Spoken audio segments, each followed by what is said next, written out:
Imagine a war that lasted 10 years, fought over a woman's face that launched 1,000 ships. Imagine gods picking sides, heroes dying in the mud, and a city reduced to ash and legend. For centuries, we called it a myth, a beautiful, terrifying story from Homer's Iliad. But what if I told you that every word of that epic poem might be rooted in a bloody reality? What if the city of Troy was more than just a figment of a poet's imagination? This is the question that drove a man to obsess over a mound of dirt in Turkey, a man who would risk everything to prove that legend was history. His name was Heinrich Schliemann, and his discovery would shake the world of archaeology to its core. The Trojan War, was it a myth, or was it real? Get ready, because the truth buried beneath the earth is far more incredible than the fiction we've been told. By the 19th century, the world had grown comfortable with the idea that Homer's Troy was a fairy tale.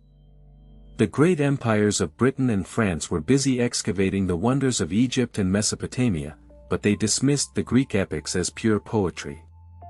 Then came Heinrich Schliemann, a self-made millionaire who had amassed a fortune in the California Gold Rush and the Crimean War. He was not a trained archaeologist. He was a man possessed. He taught himself ancient Greek to read Homer in the original, and he became convinced that the poet was describing real places. He even claimed to have visited the site of Ithaca and found the palace of Odysseus. For him, the Iliad was not a story, it was a treasure map. And in 1870, he traveled to the northwest coast of Turkey with a copy of the Iliad in his hand, ready to find Priam's city. Schliemann arrived at a place called Hazarlik, a large, strangely shaped mound that locals believed hid the ruins of ancient cities. To the untrained eye, it was just a hill. But to Schliemann, it was a layer cake of history. He began to dig with a fury that horrified other archaeologists. He didn't care about careful excavation, he wanted to find Troy, and he wanted to find it fast. He blasted through layers of Roman, Greek, and Bronze Age settlements, destroying priceless evidence in his haste. It was a reckless, destructive process that would be considered a crime in modern archaeology. But in 1873, his obsession paid off. His workers uncovered a massive stone wall, and behind it, a gate. Schliemann was convinced he was looking at the very walls that had protected Priam's city. But the greatest secret was still hidden just a few feet away, waiting to be pulled from the earth. On May 31, 1873, Schliemann made a discovery that would make him either the greatest archaeologist of all time or one of its most notorious liars. He claimed to have uncovered a hoard of gold and silver objects, diadems, earrings, bracelets, and goblets. He called it Priam's treasure, asserting that this was the wealth of the Trojan king himself. He smuggled the treasure out of Turkey, hiding it from the Ottoman authorities, and presented it to the world as proof that his Troy was the real Troy. The world was captivated. Headlines screamed that Homer's epic was true. But scholars were immediately suspicious. The context of the find was murky, and Schliemann's methods were so sloppy that many believed he had planted the artifacts. Was this treasure from Troy, or was it a desperate act of a man who wanted fame at any cost? The debate rages on even today. The treasure was a sensation, but the science was a mess. Modern archaeologists later determined that the treasure Schliemann found was not from the era of the Trojan War at all. It was from 1,000 years before. Schliemann's Troy was a city that had been destroyed around 2200 BC, long before any Greek hero could have sailed. He had dug straight through the Trojan War layer without even recognizing it. In his blind ambition, he had destroyed the very evidence he was looking for. But here's the twist, his excavation did prove that the city of Troy existed. It was real. There was a magnificent city on that hill, with massive walls and gates. The question was no longer if it existed, but which layer was Homer's Troy, and what actually happened there. The truth was more complex than Schliemann ever imagined, and it was still buried in the rubble he had left behind.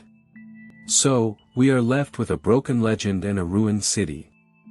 Schliemann is gone, but the mystery he unearthed remains. Did a prince named Paris steal a queen named Helen? Did an army of Greeks really hide inside a giant wooden horse? The city of Troy is real. The war might have been real. But the details, the heroes, the gods, they live in a space between fact and fiction. As we dig deeper into the layers of this story, we will find that the truth is more brutal, more political, and far more fascinating than the myth. Was there a fatal flaw in the city's defenses that led to its fall?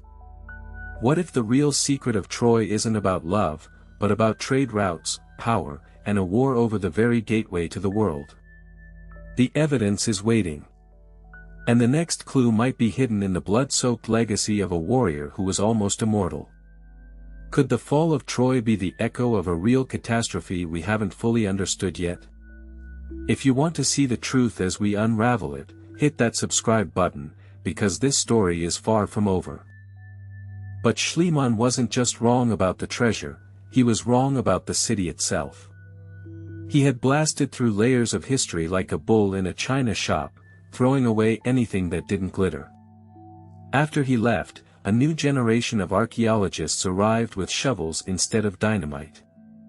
They looked at the broken pottery, the charred timbers, and the arrowheads that Schliemann had tossed aside. And they realized something chilling. The city he called Troy was far older than the Trojan War.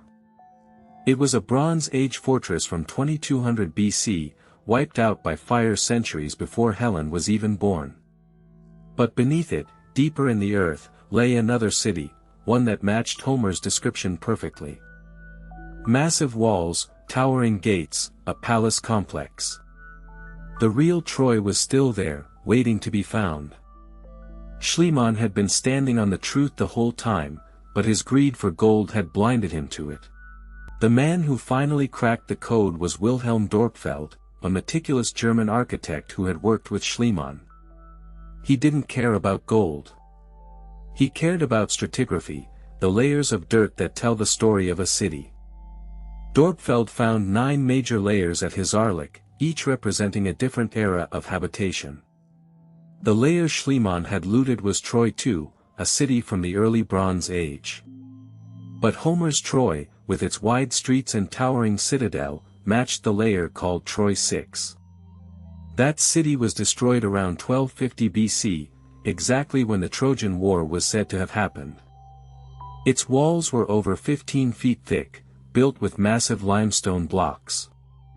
In the ruins, Dorpfeld found arrowheads, sling stones, and traces of fire. This wasn't just a myth. This was a city that had seen war. But here's the question that haunted him: if this was Homer's Troy, why were there no Greek artifacts inside? The attackers had left no trace. It was as if the city had been destroyed by something else entirely. So who destroyed Troy? The evidence points to a civilization that Homer barely mentions, the Mycenaeans. These were the Greeks of the Bronze Age, the ancestors of the men who would later call themselves Hellenes. They were warriors and traders, and they left behind palaces filled with gold and weapons. Their own records, written in a script called Linear B, describe kings who led armies across the sea. But those records never once mention Troy.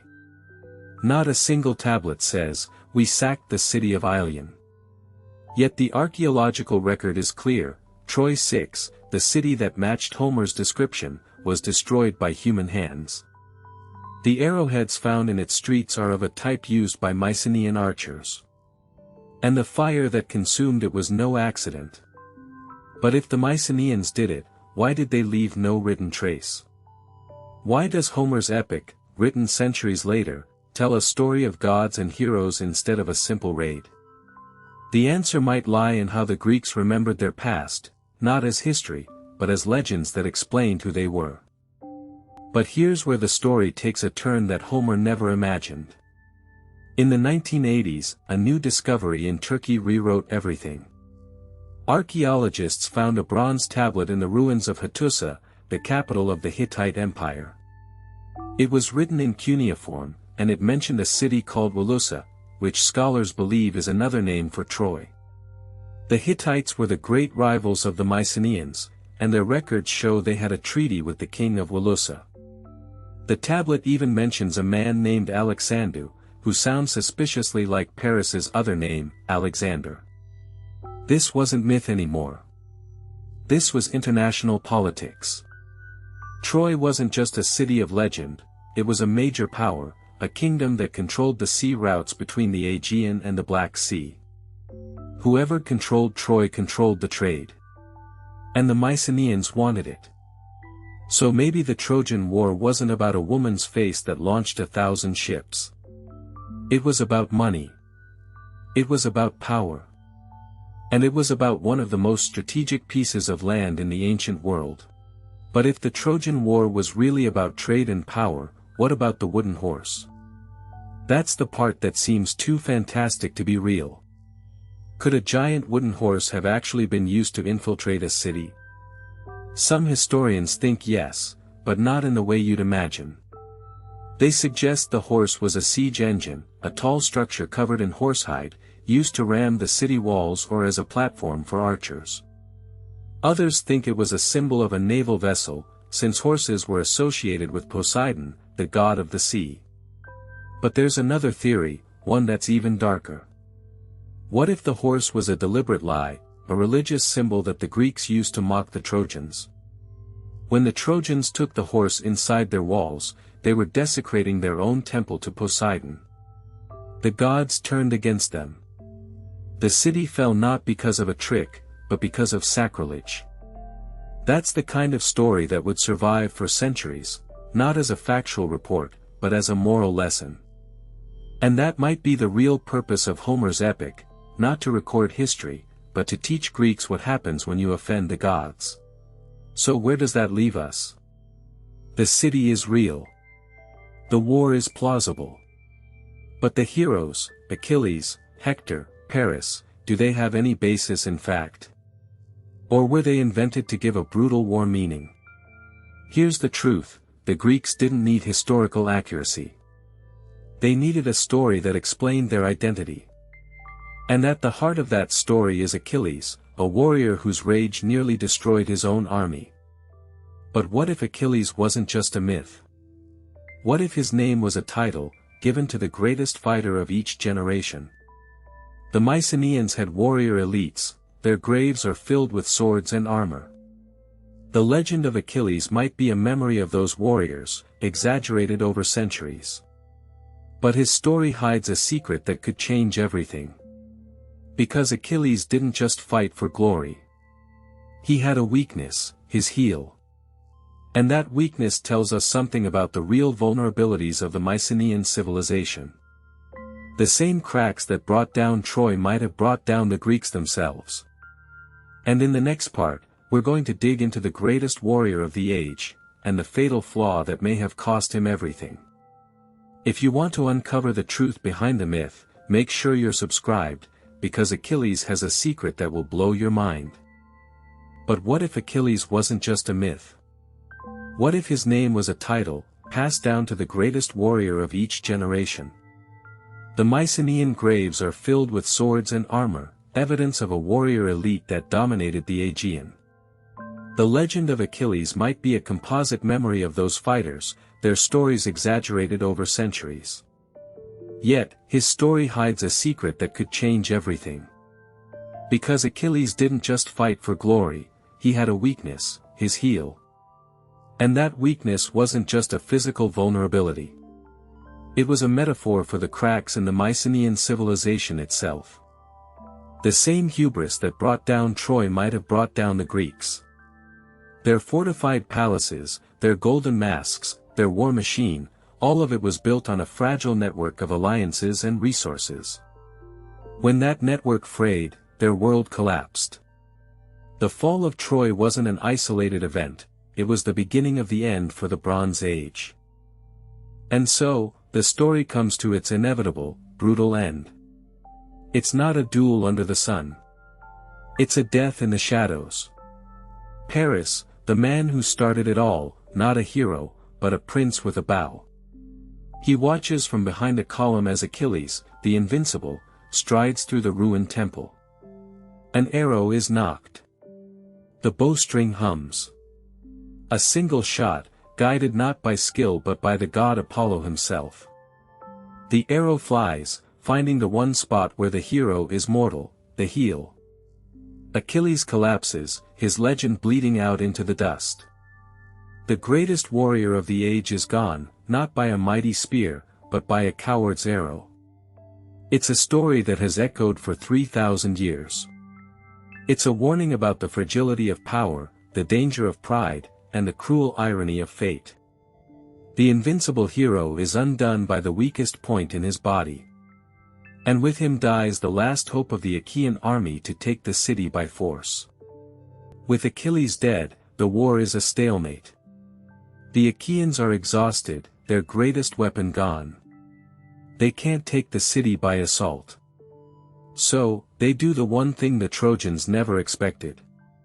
They build a giant wooden horse. But this is not a simple trick.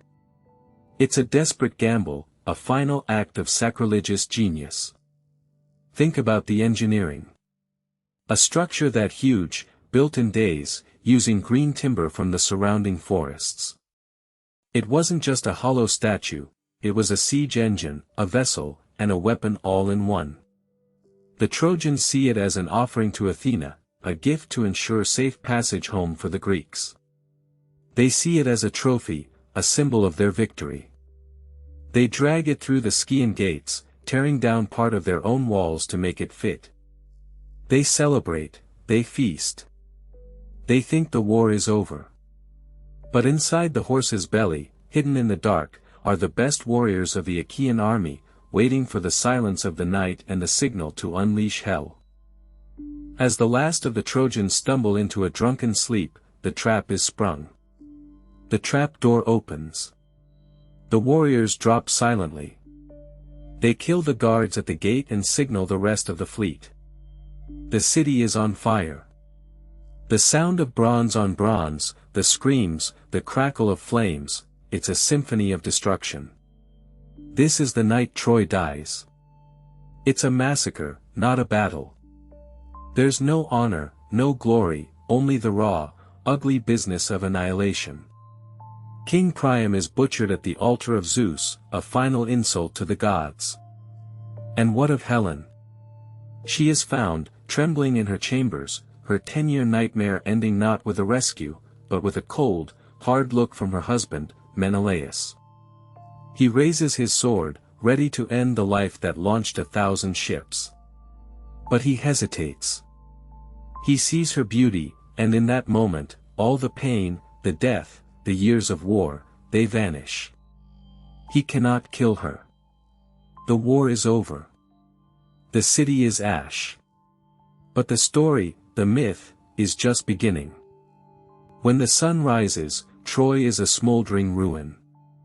The war that lasted 10 years, that claimed countless heroes, that toppled a great city, is over. The Achaeans load their ships with treasure and slaves.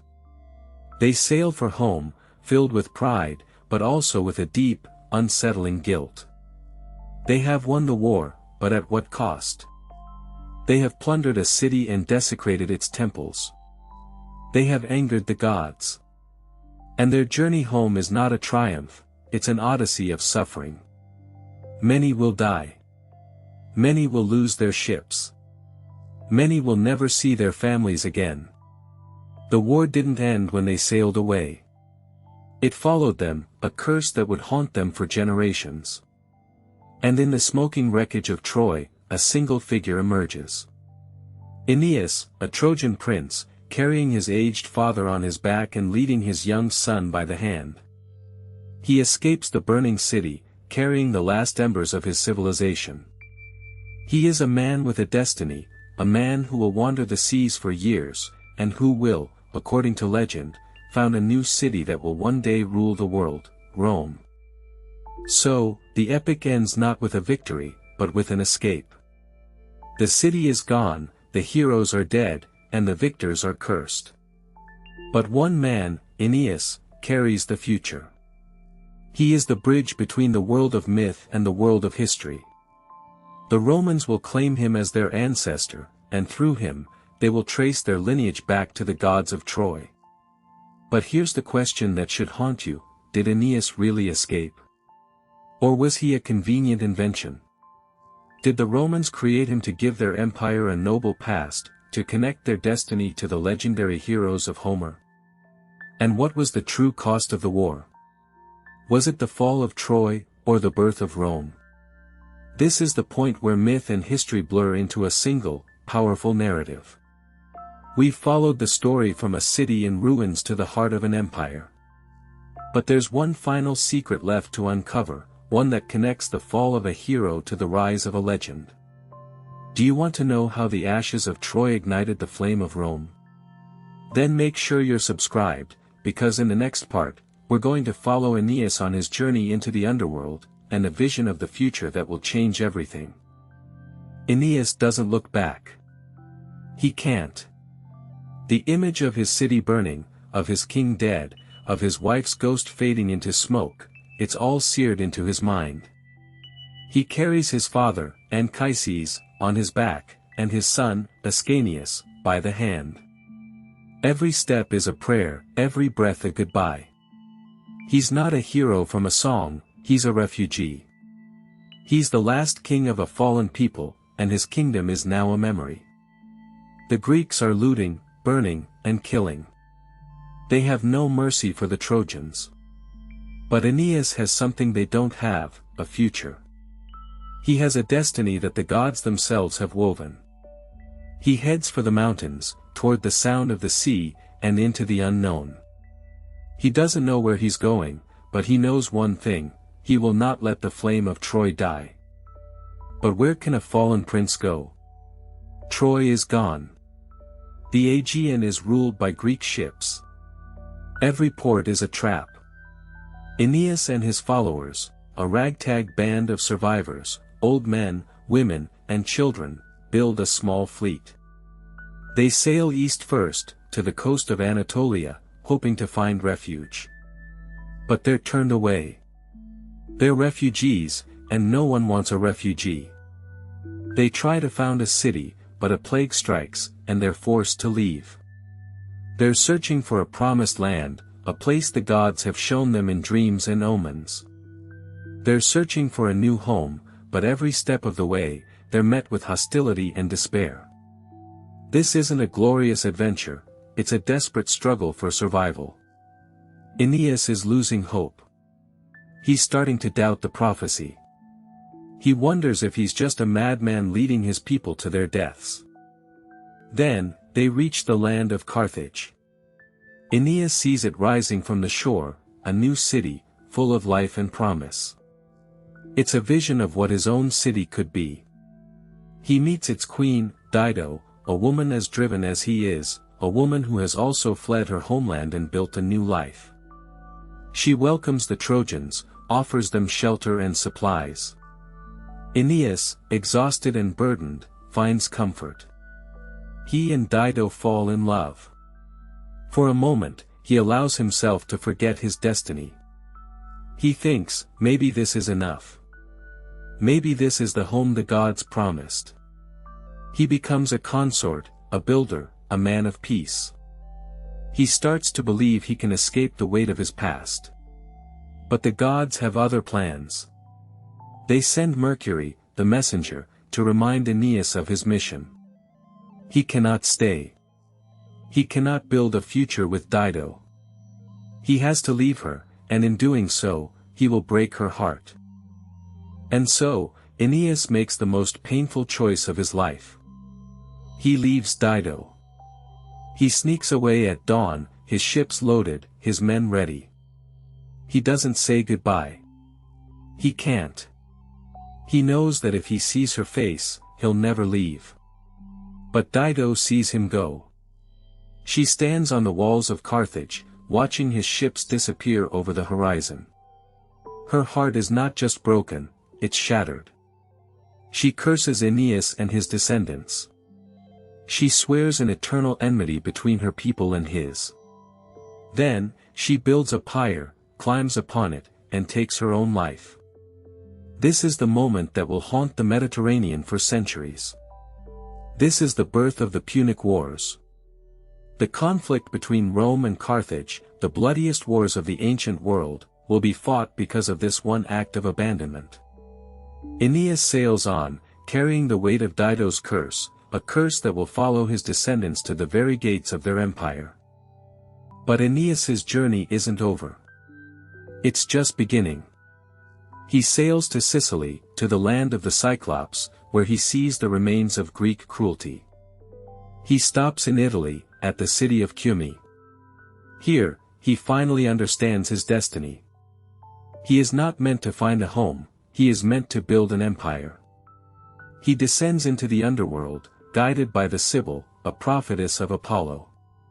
He crosses the river Styx, passes the souls of the dead, and sees the ghosts of all those he has lost.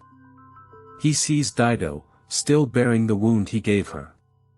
He sees his father, who shows him a vision of his descendants, the kings of Alba Longa, Romulus and Remus, and the entire line of Roman emperors.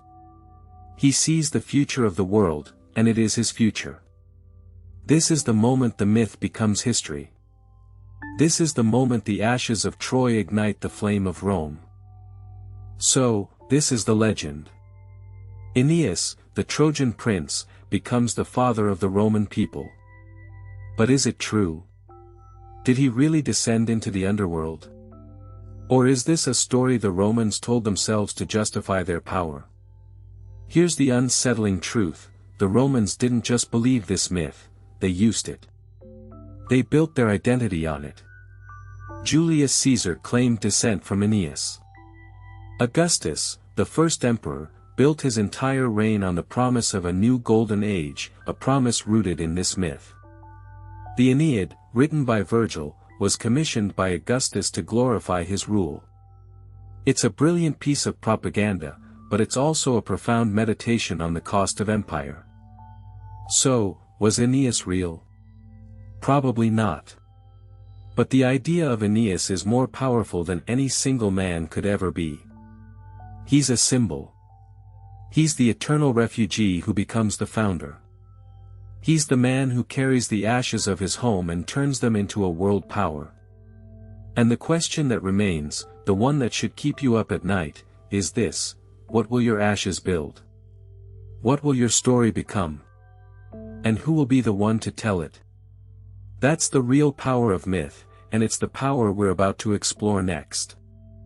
Aeneas doesn't just sail into the sunset. He sails into a war zone. Before he ever reaches the shores of Italy, he's dragged into a conflict that will shape the destiny of two peoples. He lands in Sicily, at the court of King Acestes, a Trojan himself. But this isn't a peaceful reunion. It's a proving ground. The Trojan women, exhausted and broken by years of wandering, burn the ships in a desperate act of defiance. They want to stop. They want to go home. But Aeneas can't. He's bound by a fate bigger than their exhaustion. He's bound by the promise of a future he's only just begun to glimpse.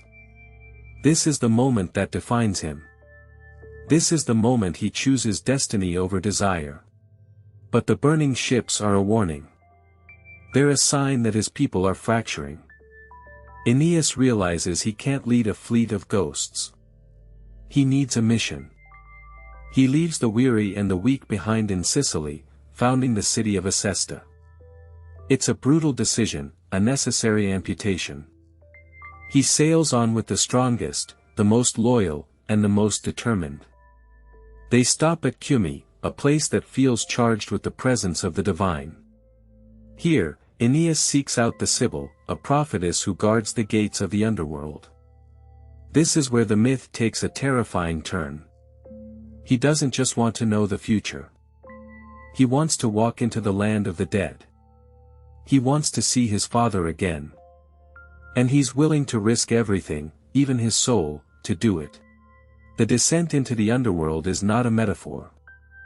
It's a journey through the collective trauma of his people. He sees the souls of the unburied, the suicides, the victims of war. He sees Dido, the queen he abandoned, her wounds still fresh, her eyes burning with silent accusation. He tries to speak to her, but she turns away, disappearing into the shadows. It's a moment of profound guilt. It's a reminder that every empire is built on broken promises and shattered hearts. But he pushes on. He reaches the Elysian fields, where his father Anchises reveals the grand pageant of Roman history. This is the heart of the myth. This is the prophecy that will justify everything. Aeneas isn't just a survivor, he's a seed. And that seed will grow into the greatest empire the world has ever known. But here's the part they don't put on the monuments. The myth of Aeneas isn't just about destiny. It's about appropriation. The Romans didn't just claim Trojan ancestry, they absorbed the gods, the legends, and the lands of everyone they conquered. Aeneas arrives in Latium, and he finds a world already inhabited. He finds King Latinus, who offers him his daughter Lavinia in marriage. But Lavinia is already promised to Turnus, the king of the Rutulians. This is the spark that ignites a war. Aeneas, the refugee, becomes a conqueror. He brings the fire of Troy to the fields of Italy. The myth of peace becomes a story of conquest. The war in Latium is brutal. It's not a noble crusade, it's a bloody land grab. Turnus, the jilted suitor, is not a villain. He's a man fighting to protect his homeland from an invader. He's the hero of his own story. But the gods have chosen Aeneas. In the final duel, Aeneas is wounded, but he's saved by his divine mother, Venus. Turnus is at his mercy, and for a moment, Aeneas hesitates. He remembers his own father, and he empathizes with Turnus's aging father, Daunus. But then he sees the belt of Pallas, the young friend he lost in battle, and his mercy turns to rage. He kills Turnus, and in that moment, the future of Rome is sealed in blood. So, is this the end of the story? Aeneas wins, he marries Lavinia, he founds a new city, and his descendants rule for centuries. But the story doesn't end with victory. It ends with a question. Aeneas brought the gods of Troy to Italy, but he also brought its curse. The same fire that destroyed his home now burns in his new one.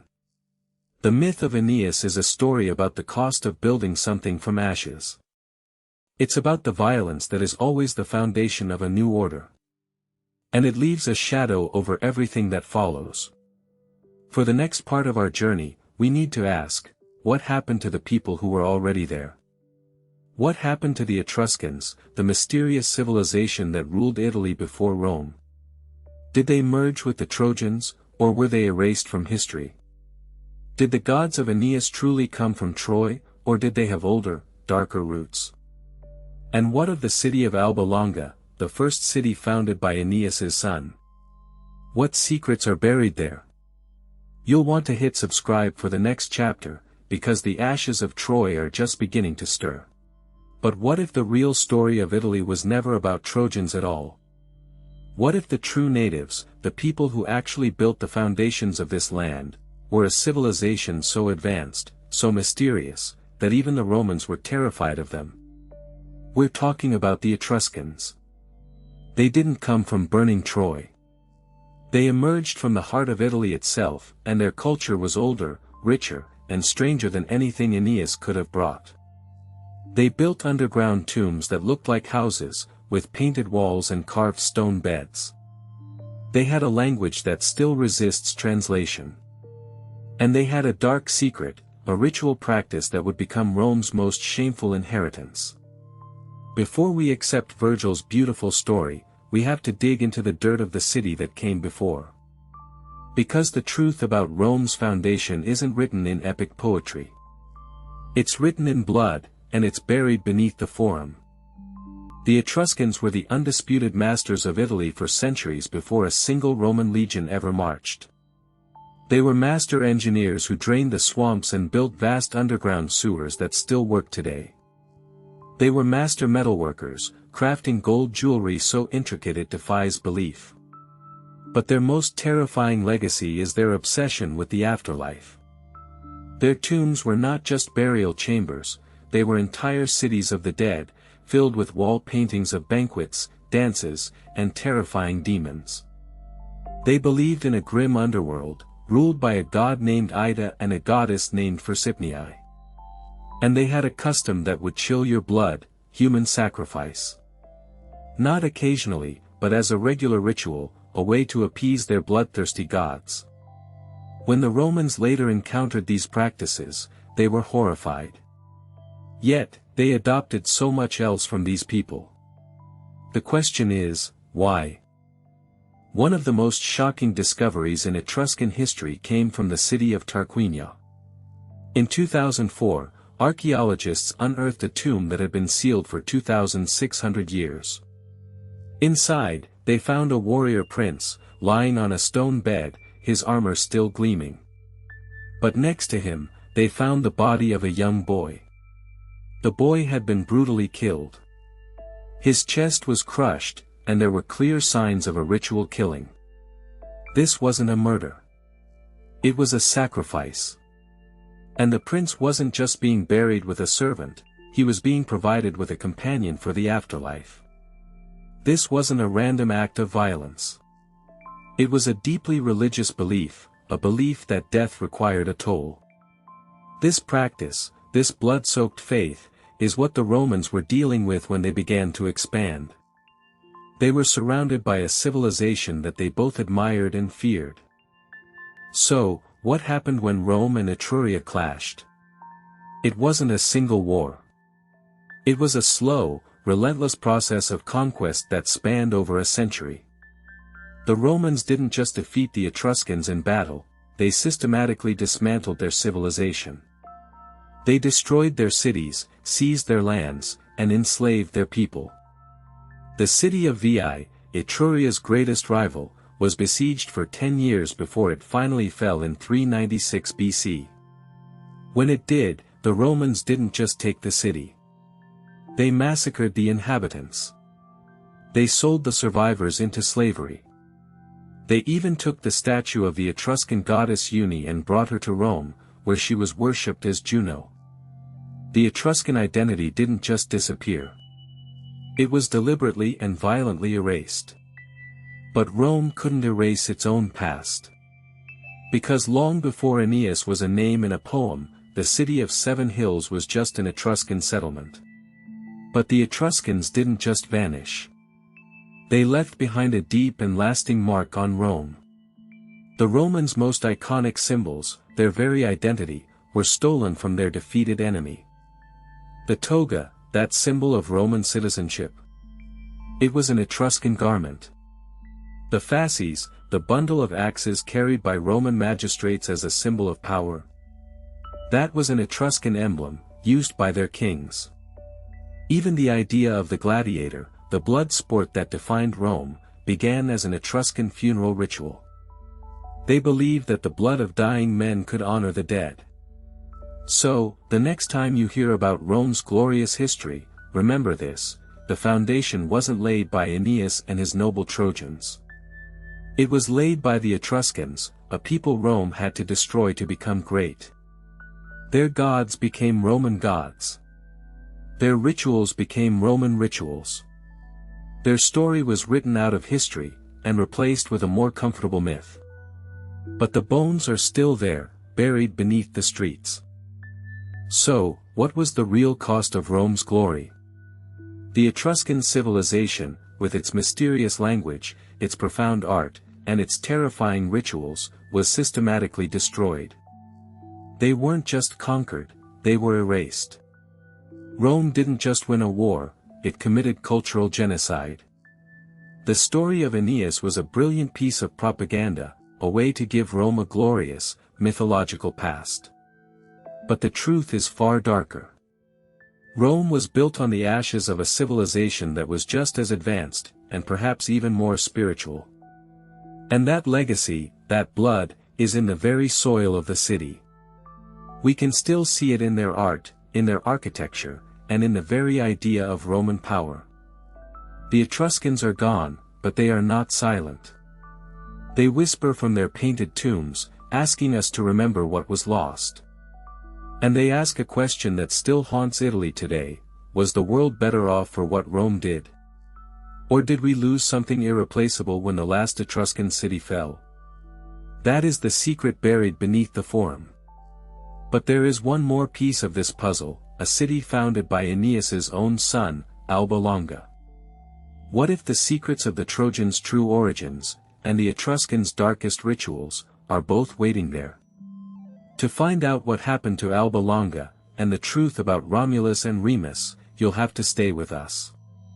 Hit that subscribe button now, because the next chapter will dig into the greatest mystery of Rome's founding, and the answer might surprise you.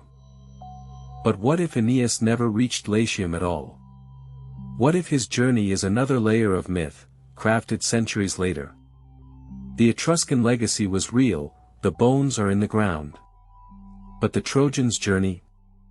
The evidence is silent. There are no ruins marking Aeneas's path. Yet his son, Ascanius, was said to have founded a city that would become Rome's true mother, Alba Longa. For centuries, historians searched for it. They believed it sat on the Alban hills, overlooking the future site of Rome. But every excavation, every survey, turned up nothing. It was a ghost city, a name in a poem, a necessary link in a fabricated chain of power. So, the question becomes sharper: if Alba Longa was a real place, where is it? And if it wasn't, then the entire Roman claim to Trojan ancestry is built on a lie.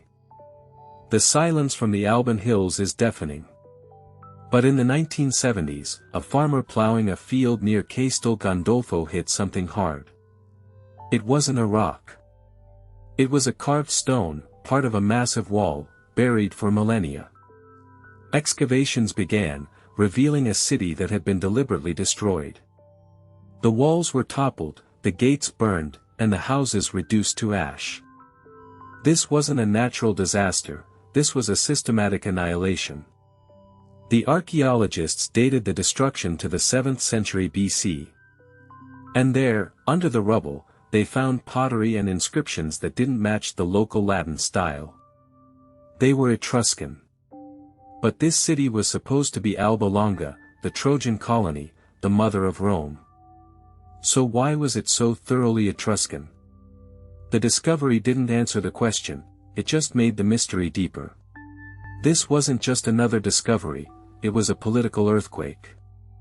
The official story, the one that justified Rome's dominance over Latium, was that Alba Longa was Rome's mother city. It was founded by Ascanius, Aeneas's son, making Rome the inheritor of Troy's glory.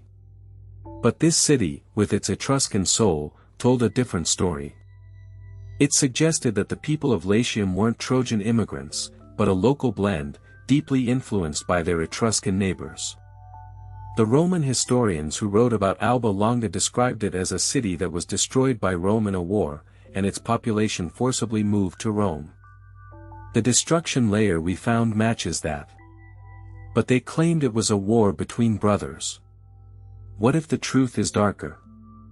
What if Rome destroyed Alba Longa not because it was a rival, but because it was a threat to the new, civilized Trojan narrative? Think about it. Rome was a city of refugees, outcasts, and criminals, according to its own myth. It needed a noble past. The story of Aeneas was the perfect solution. It gave Rome a heroic founder, a link to the greatest war in Greek mythology, and a divine destiny. But the reality on the ground was different. The culture of Latium wasn't Trojan, it was a fusion of local tribes and Etruscan influence. The Etruscans had dominated the region for centuries. Their kings ruled Rome.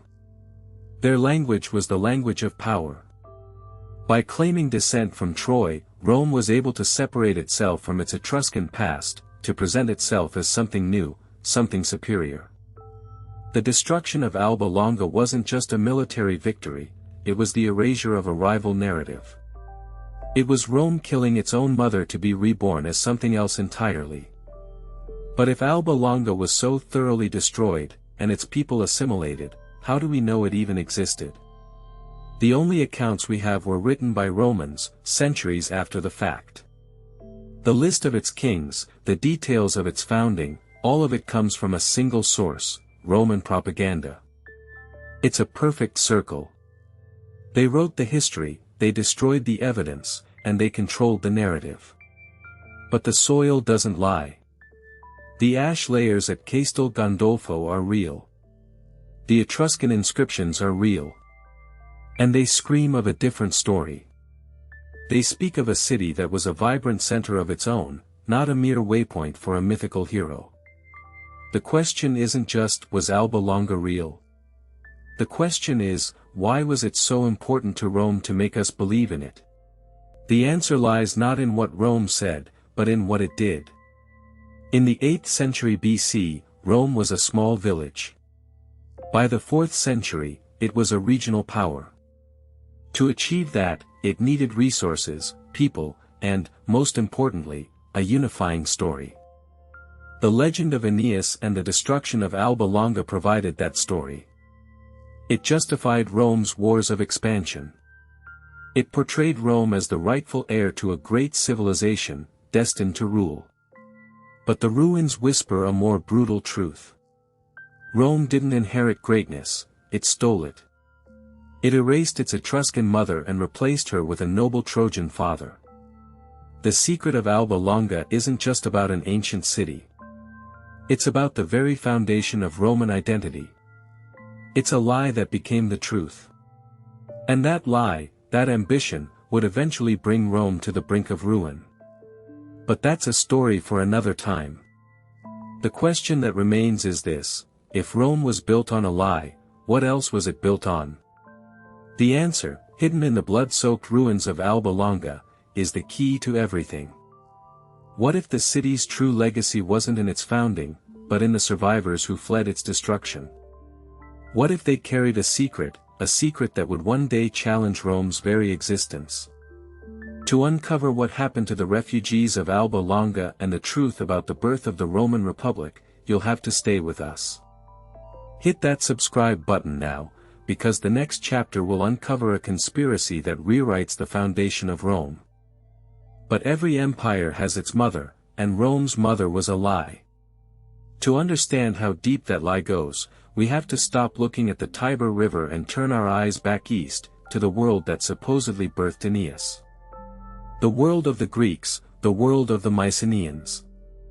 For centuries, they were the ghost in the machine of Homer's epic. The bronze-clad warriors who sailed 1,000 ships. But what if I told you that these warrior kings, these heroes of legend, were actually a civilization of merchants, traders, and administrators? That's the real secret buried beneath the mask of Agamemnon. The truth isn't in the gold, it's in the ledgers.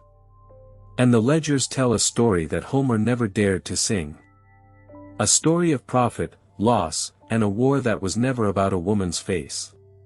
Imagine the throne room of a Mycenaean king. Not the golden mask, not the heroic statue, but the reality.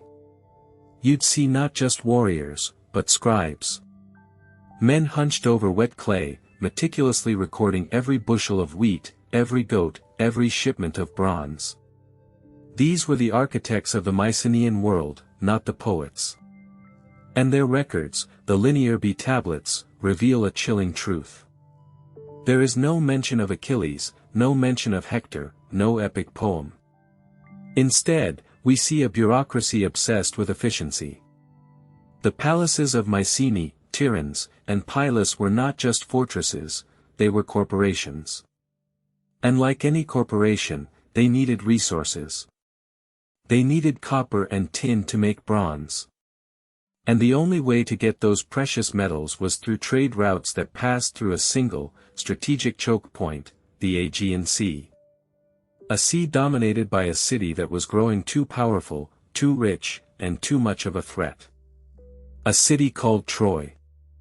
So, forget Helen for a moment. Forget the goddesses and the golden apple.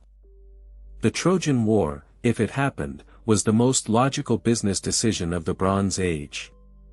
The Mycenaean economy was a pyramid scheme built on bronze. Bronze for weapons, bronze for tools, bronze for armor. Without copper and tin, the entire civilization would collapse. And those metals came from the east, through the Dardanelles. This narrow strait was the ancient equivalent of the Suez Canal. Whoever controlled it controlled the flow of wealth. And Troy, sitting right at the mouth of that strait, held all the cards. They could tax every ship, every trader, every merchant. They were the toll booth of the ancient world. And they were getting rich. Perhaps too rich. The question is, did Agamemnon's war machine march to rescue his brother's wife, or to seize the ultimate prize? The key to the entire Mediterranean economy. This economic theory is a bombshell, but it's not just a modern idea. The Hittites, the great empire of ancient Anatolia, left behind a series of clay tablets. In them, they refer to a troublesome city-state on the western coast of their territory. A city they called Wilusa. Now, historians believe Wilusa is the Hittite name for Troy. But it's what the Hittites say about Wilusa that's truly staggering.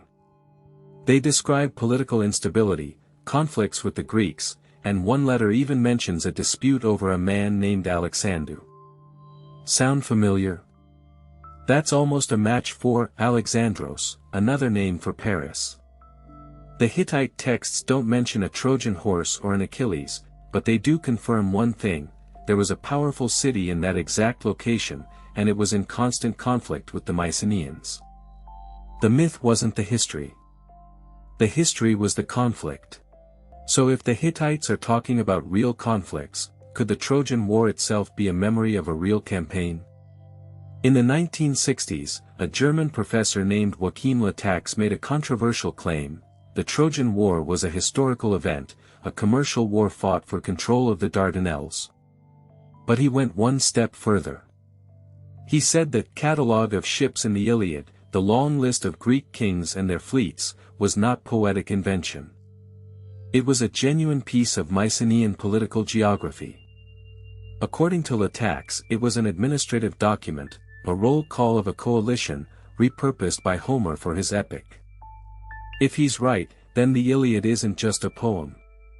It's a distorted memory, a mythologized account of a real military alliance. A massive, coordinated operation that ended in the sacking of a wealthy city. The names might be phantoms, but the bones of the campaign, the strategy, and the goal are terrifyingly real. This brings us to a terrifying crossroads. If the Trojan War was a real commercial operation, then what was the wooden horse? A siege engine? A war machine shaped like a horse? Or perhaps the myth is a metaphor for something else entirely. An earthquake? The region is famously seismic. A massive earthquake could have brought down Troy's walls, and the Greeks, waiting outside, would have simply walked in. Or, maybe the horse was a tribute. A peace offering that hid a deadly secret. The Hittite records mention a ritual where a wooden horse was used to purify a city after a plague. Could the Greeks have used a known Hittite ritual as a cover for their attack? The ambiguity is maddening. But the pieces are all on the board. We have the economic motive, the written records of conflict, the strategic location, and the archaeological evidence of a massive fire. The myth didn't happen, but the war might have. And the aftermath of that war would send shockwaves through history, creating a power vacuum that would eventually lead to the rise of a new power in the West. A power that would claim the legacy of Troy as its own. But that's not the end of the story. The fall of Troy was not the fall of the last Mycenaean king. What happened to the Greeks who went to war? The ones who survived? Did they return home to glory, or to ruin? The next chapter will reveal the fate of the victors, the collapse of their own civilization, and the dark secret they carried home with them. It's a story of betrayal that makes the Trojan horse look like a child's toy. How did the age of heroes end? And what dark secret did they bring back with them? You don't want to miss what comes next. Subscribe now and join us for the aftermath of the war, where the real tragedy unfolds. The fires of Troy had barely cooled before the Greek fleet set sail for home. But their triumph was a poisoned chalice. The same wind that filled their sails carried the stench of death and the whispers of a curse. Agamemnon, the High King, returned to Mycenae not to a hero's welcome, but to a palace where his own wife, Clytemnestra, was waiting with a knife and a heart full of vengeance. He walked into his own bath, and never walked out again. The man who had sacked the greatest city of the age was butchered like a sacrificial lamb in his own home. And this was not an isolated tragedy. It was a pattern. A sickness that was spreading across the Greek world, one that would bring the entire age of heroes crashing down. But why? What dark seed had they carried back from the shores of Troy? Agamemnon's murder was just the first crack in the Mycenaean facade. Across the Aegean, the great citadels were falling one by one. Thebes, with its 7 gates, was reduced to rubble. The palace at Pylos, the seat of the wise King Nestor, was burned to the ground. Thebes, Tiryns, and Mycenae itself, all show the same chilling signature, a thick, violent layer of ash and destruction. Archaeologists unearthed skeletons of men, women, and children, their bones bearing the marks of weapons. These weren't accidents. These were massacres. The palaces that had once ruled the seas were turned into funeral pyres. The system that had sustained them, the complex bureaucracy recorded on clay tablets, collapsed overnight. Writing vanished. Trade routes dried up. The population plummeted. Greece was plunged into a dark age that would last for centuries. But who, or what, had the power to extinguish such a brilliant civilization? So, who was the enemy? The records from the Hittites and the Egyptians give us a tantalizing clue. They speak of a mysterious group they called the Peoples of the Sea. A confederation of raiders and migrants who swept down from the Aegean, attacking the coasts of Anatolia and Egypt. The Egyptians, under Pharaoh Ramesses III, fought a massive naval battle against them and managed to turn them back. But the Hittites were not so lucky. Their empire collapsed under the relentless pressure. These raiders weren't just a single tribe. They were a coalition of displaced peoples, fleeing from some cataclysm, and they were destroying everything in their path. Could these be the same forces that destroyed the Mycenaean palaces? The Greeks, having exhausted themselves at Troy, were weak and vulnerable. The peoples of the sea were the perfect storm. But there's another, more chilling possibility. What if the enemy wasn't from outside? What if the greatest threat was already inside the city walls? The theory of civil war is perhaps the most disturbing of all. The Mycenaean world was a fragile web of competing kingdoms. The Trojan War was a massive undertaking, a coalition of kings who distrusted each other as much as they hated the enemy.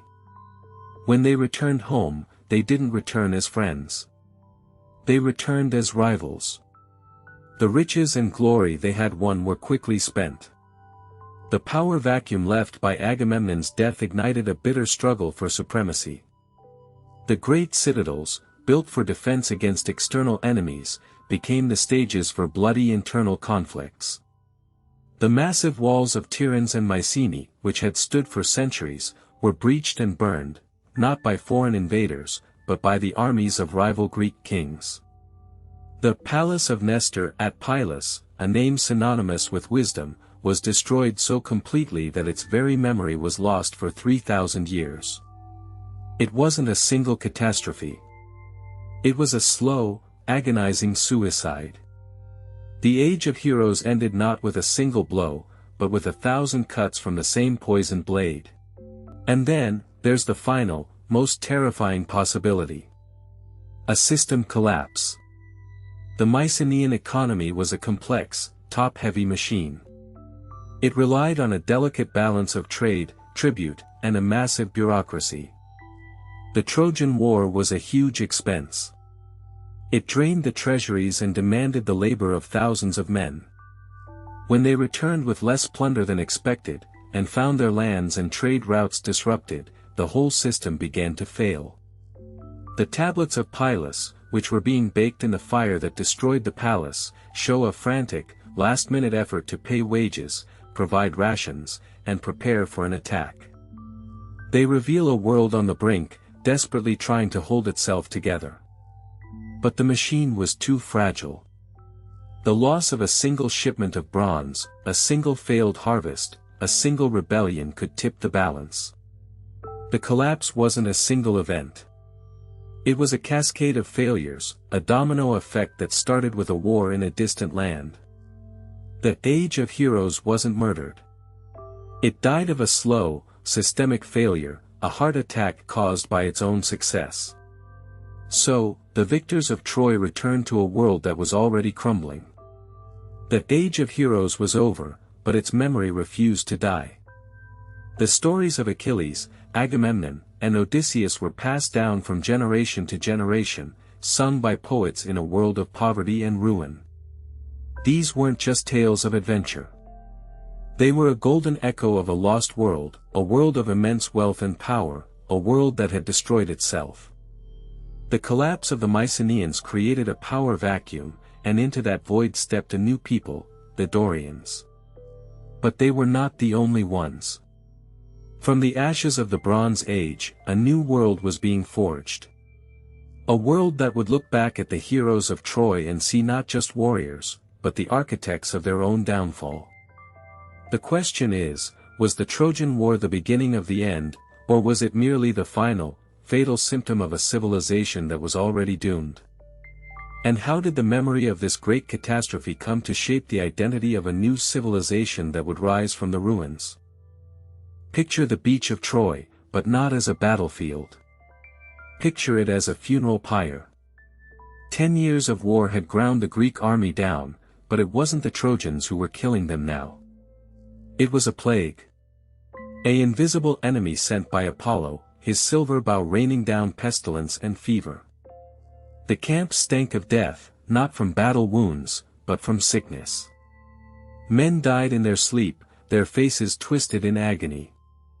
The air was thick with the smoke of burning offerings to gods who seemed deaf to their pleas. And in the midst of this horror, a conflict exploded that had nothing to do with the enemy outside the walls.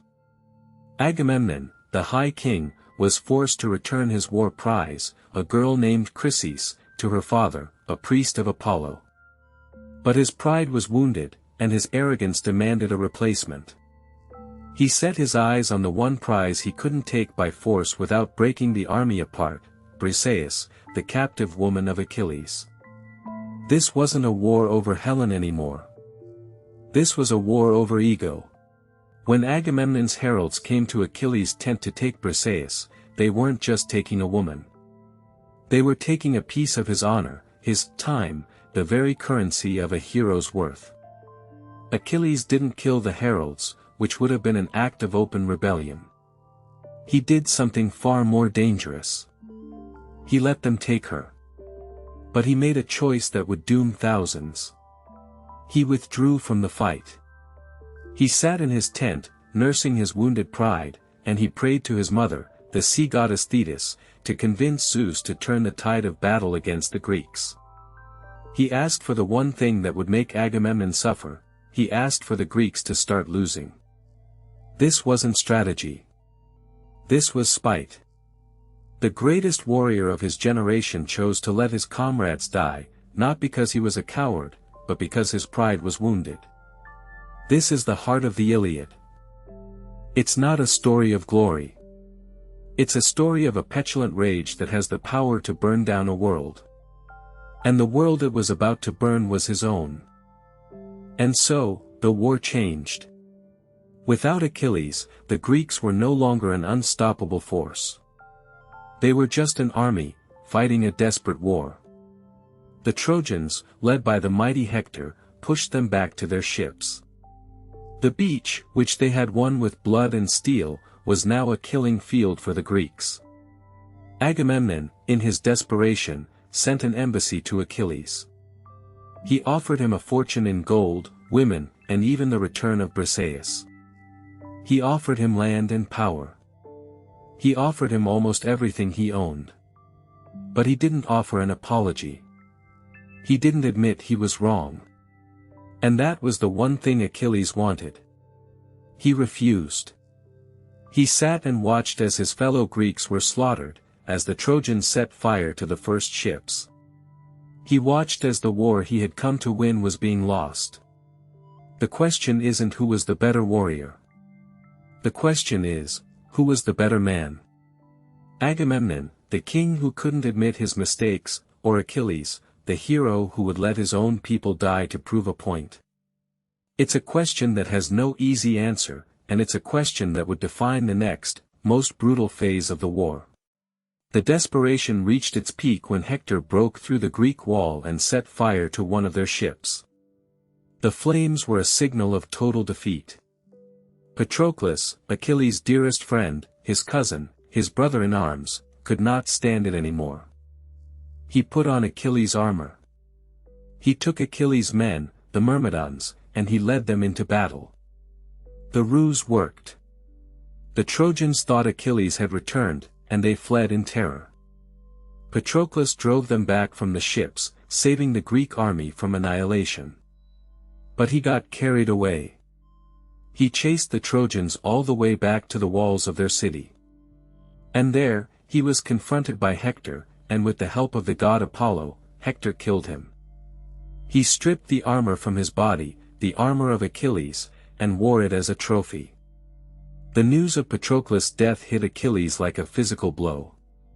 His rage at Agamemnon was instantly replaced by a grief so profound, so absolute, that it turned into a new, even more terrible form of madness. This is the moment that the Iliad truly begins. Achilles didn't just want revenge. He wanted to erase Hector from existence. He made a public spectacle of his grief. He wept, he tore his hair, he lay in the dust. But most terrifying of all, he made a promise. A promise so brutal that it shocked even the gods. He would kill Hector, and he would drag his body around the walls of Troy. His mother, Thetis, brought him new armor, forged by the god Hephaestus himself. A shield with the entire world depicted on it. And when he went into battle, he wasn't a man anymore. He was a force of nature. He was a killing machine. He fought the river god's commander, who rose up against him. He slaughtered Trojans with such abandon that the river choked on their bodies. This wasn't a war for honor or glory. This was a massacre driven by pure, unadulterated grief. He was no longer fighting for Agamemnon, or for Helen, or for the Greeks. He was fighting for Patroclus. And he was fighting for his own lost soul. When Achilles and Hector finally met, it wasn't a duel. It was an execution. Hector, for a moment, tried to reason, to make a pact that the victor would respect the loser's body. Achilles just laughed. The chase around the walls of Troy was a brutal, final act in a tragedy. With the help of Athena, Achilles' spear found its mark. As Hector lay dying, he gasped a final prophecy, that Achilles himself would die soon, at the hands of Paris and Apollo. And Achilles, in his arrogance and grief, told him that he would accept his own death, as long as he could have this moment of vengeance. He then did the unthinkable. He pierced Hector's heels and tied his body to his chariot, dragging it through the dust. He did this for 9 days, desecrating the prince's body, while the gods watched in horror. This was the moment that Achilles crossed the line from hero to monster. The question that haunts us isn't whether the Trojan War was real. It's whether this version of events, this story of a man's soul being consumed by his own rage, could be a memory of a very human truth. And what does it say about us, that we still tell this story? What does it say that we are still fascinated by a man who chose revenge over mercy? The answer to that question will echo through history, and it's a secret we'll uncover in the next chapter, when we follow the fate of this broken hero. If you want to see how Achilles' own story ends, and what his death means for the future of this war, make sure you're subscribed and have notifications on. You won't want to miss what happens next. But the story doesn't end with Hector's death. It twists into something even darker. For 9 days, Achilles dragged Hector's body around the tomb of Patroclus. He was trying to punish a dead man, but he was really trying to fill a void in his own soul. The gods watched, and they were disgusted. Apollo was furious. He protected Hector's body from decay, keeping it pristine, as if waiting for someone to do the right thing. Finally, Zeus himself had enough. He sent Thetis to her son with an ultimatum: accept a ransom for the body, or face the wrath of Olympus.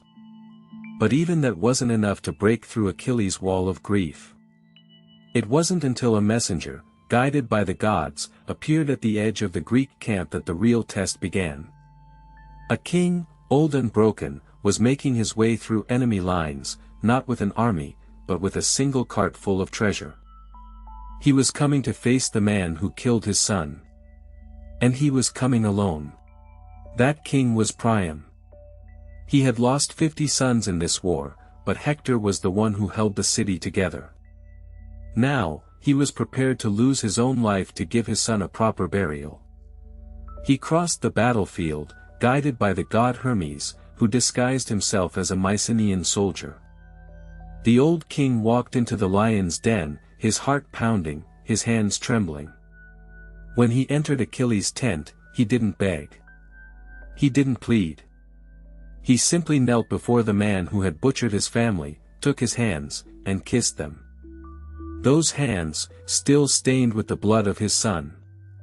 And then he spoke the words that would echo through eternity. He spoke of Achilles' own father, Peleus, who was also old and alone, waiting for a son who would never return. He forced Achilles to look at his own future, to see the grief he was causing, not just to Troy, but to himself. For the first time in weeks, the rage in Achilles' eyes flickered. It wasn't forgiveness. It was recognition. For a long, agonizing moment, the two men stared at each other. The warrior who had everything and the king who had lost everything. Achilles was reminded that his own father would soon be in the same position. That his own son, if he had one, might one day be dragged behind a chariot. He looked at Priam, this symbol of everything he had sworn to destroy, and saw a mirror. The rage didn't vanish, but it was tempered by something more powerful: shared grief. He accepted the ransom. He ordered his men to prepare Hector's body, to wash it, to anoint it with oils, and to wrap it in fine linen. He even gave Priam a truce, 12 days of peace, so the Trojans could hold a proper funeral. But this wasn't an act of mercy. It was an act of surrender. Achilles was surrendering to his own humanity. And in that moment, he sealed his own fate.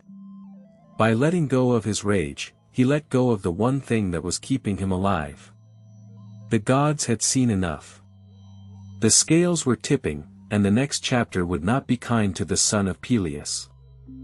The funeral of Hector was a spectacle of sorrow. The Trojans wept not just for their prince, but for themselves. They knew that without Hector, the city's walls were just stone. The great gate, which had held against 1,000 Greek assaults, now seemed like a fragile barrier against the storm. And as the pyre consumed Hector's body, a shadow fell over the city. The people looked to their remaining princes, Paris and Deiphobus, and saw only fear. But the gods were already moving. Apollo, still furious at Achilles' desecration, was waiting for the perfect moment. He knew that Achilles was not invincible. He knew about the heel, the one spot where the waters of the Styx had not touched him. And he knew that Paris, the man who had started this entire war, was a coward who would only fight from a distance. The gods were not just spectators in this war. They were players. And they were about to make their final move. The question was, who would be their pawn, and who would be their king? The truce was a fragile thing. It gave the Trojans time to bury their dead, but it also gave the Greeks time to plan their next move. They knew that a direct assault on Troy would be suicide. The walls were too strong. The Trojans were too desperate. They needed a new strategy. And that's when Odysseus, the master of deceit, began to whisper his ideas into the ears of the other kings. He spoke of a different kind of weapon. Not a sword or a spear, but a trick. A lie so beautiful, so seductive, that the Trojans would open their own gates. He spoke of a massive wooden horse, an offering to the gods, a peace offering. But inside, it would be filled with warriors. It was a plan so audacious that even Agamemnon was skeptical. But the Greeks were tired. They had been fighting for 10 years. They were willing to try anything. And as the idea took hold, a dark shadow fell over the camp. They were about to commit the most infamous act of deception in history. And they didn't care about the cost. But here's the part that history doesn't like to tell. The Greeks didn't just build the horse and sail away. They had to sell the lie. They left behind a man, Sinon, with a fake story of abandonment and a promise of divine favor. He was the actor who would deliver the final blow. And the Trojans, exhausted and desperate for a sign, believed him. They didn't see the trap. They saw a gift from Athena. They dragged the horse into their city, through the very gates that Hector had defended with his life. They celebrated. They feasted. They thought the war was over. But the secret inside the horse was waiting. And as the night grew deep, and the city fell into a drunken sleep, the trap was sprung. The fate of Troy was sealed not by a heroic battle, but by a lie. This is the darkest secret of the war. And it leads us to a terrifying question: if the horse was a lie, what else in this story is a deception? What other truths have been hidden behind the smoke and the fire? The answer lies in the ashes, and it's a secret we'll uncover in the next chapter, when we see the final night of Troy through the eyes of the survivors. If you want to see how the greatest trick in history unfolded, and what it cost everyone involved, make sure you're subscribed and have notifications on. You won't want to miss what happens next. The night was silent, but not peaceful. It was the silence of a held breath. Inside the belly of the wooden horse, the Greek warriors waited, their armor muffled, their hearts pounding against their ribs. They could hear the distant sounds of the Trojan celebration, the laughter, the music, the drunken songs of a city that believed its 10-year nightmare was finally over. Odysseus, the architect of this deception, was among them. He had calculated every detail, every risk. But even he couldn't have predicted the sheer arrogance of the Trojans. They had dragged this monument to their own gullibility through the gates that Hector had died to defend. They had placed it in the heart of their city as a trophy. And now, as the last torches were extinguished and the city fell into a deep, wine-soaked slumber, the trap was set. The only question that remained was who would be the first to die when the trap was sprung. It was Odysseus who gave the signal. A single, low knock on the wooden wall. It was the sound of death. The trapdoor creaked open, and the first warriors dropped silently to the ground, their feet landing on the cold stone of the city they had come to destroy. The city of Troy was a maze of temples, palaces, and homes, all shrouded in darkness. The guards, if they were even awake, were too drunk to notice the shadows moving among them. The Greeks moved with a terrifying efficiency, their mission clear. They weren't here to conquer. They were here to annihilate. They split into groups, each with a target: the gates, the watchtowers, the palace of Priam.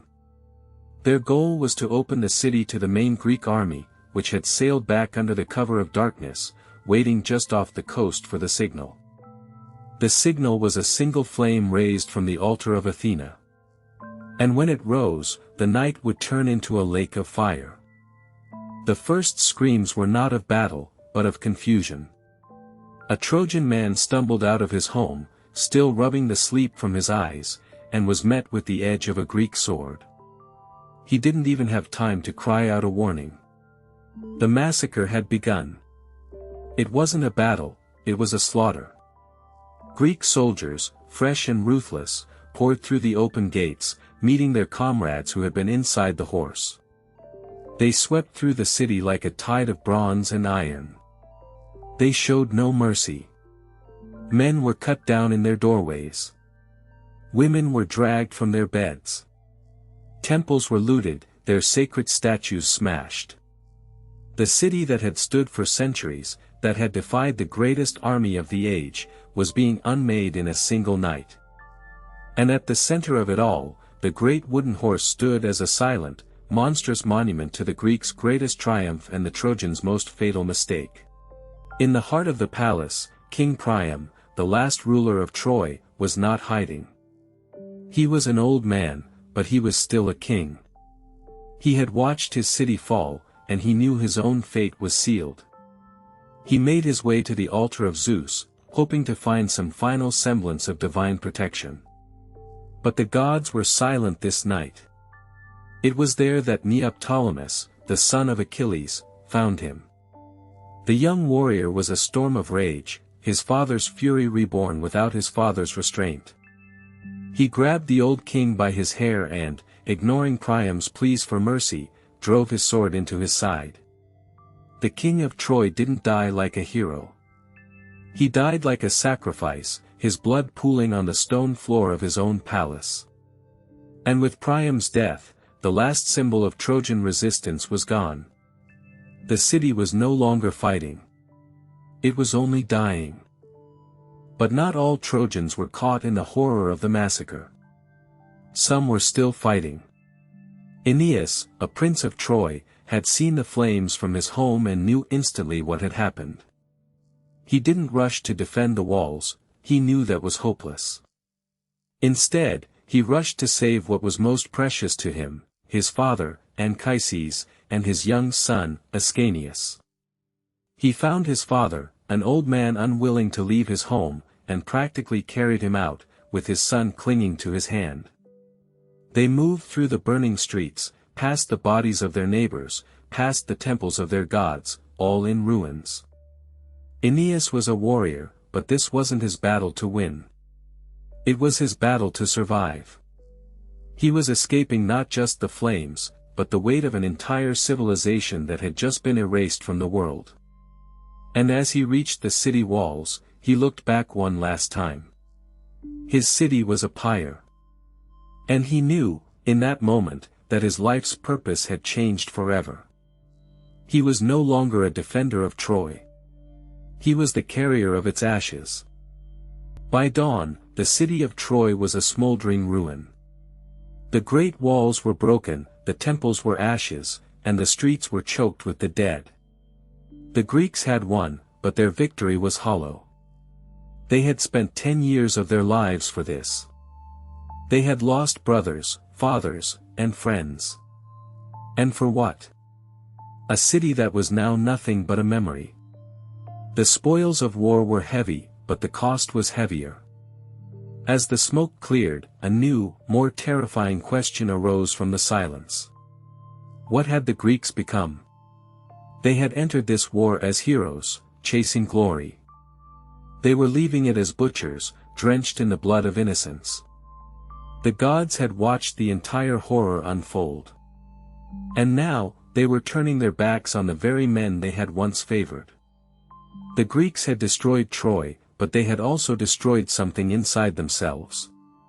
The journey home would be their true punishment.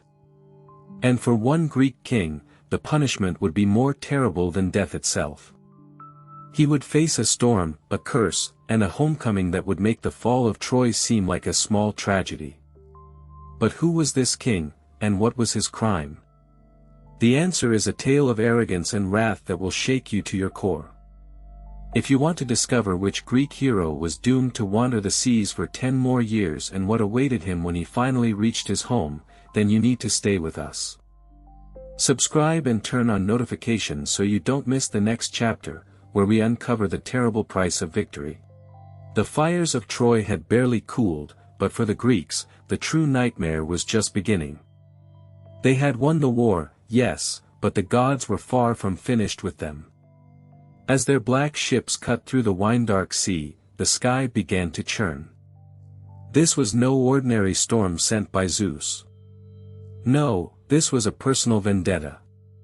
Poseidon, the earth-shaker, had not forgotten the arrogance of the Greeks. He had watched them desecrate his temples, slaughter the innocent, and think themselves invincible. And so, he unleashed his fury. The waves rose like mountains, and the wind screamed like the souls of the dead. For one king in particular, the journey home would become a 10-year odyssey of suffering. His name was Odysseus, the master of cunning, and he was about to learn that no amount of cleverness could outsmart the wrath of a god. After days of being tossed across the sea, Odysseus and his 12 ships found refuge on a lush, uncharted island. It seemed like a gift from the gods, a place to rest and regain their strength. But this was no haven. It was the land of the Cyclopes, a race of savage, one-eyed giants with no laws, no justice, and no fear of the immortals. Odysseus, driven by his insatiable curiosity, led his best men into a dark cave, hoping to meet the inhabitant and perhaps receive a gift of hospitality. What they found instead was a horror beyond imagination. The cave belonged to Polyphemus, the son of Poseidon himself.